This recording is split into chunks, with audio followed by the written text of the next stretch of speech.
guys! Welcome back to my channel!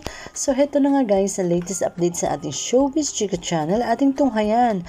Wow, Bea Dom, bakasyon ulit. Baka magpapakasal na rin talaga sila sa ibang bansa. Hehe.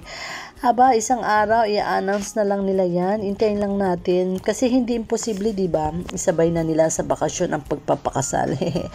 So, ayun na nga, pagkatapos ilapag ni Bea ang vlog niya sa YT channel, banding at songs association with her family, ay si Papa Doms naman at solo naman nilang dalawa ang magsama sa Christmas.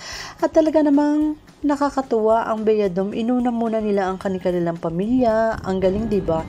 And this time ay sa Asia naman sila. Yung tipong kumain lang ng ramen sa Korea. Tas sa Japan naman, snowboarding. For sure, iikutin din nila ang Asia. Hehe.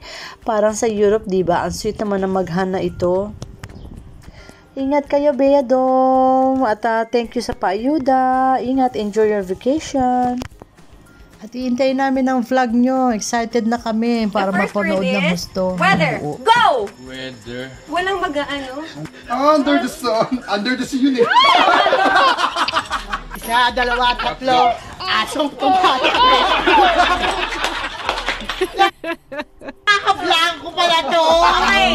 Dali. Tala, tala, tala. Anong huhu? Anong huhu? Nanay mo ako, wag kang paano ba? Na, dalawa. Ay, kali, mag-inig. Kanta lang yun.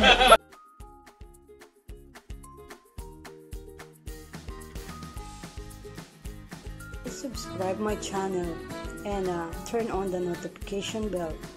Thank you for watching. See you again.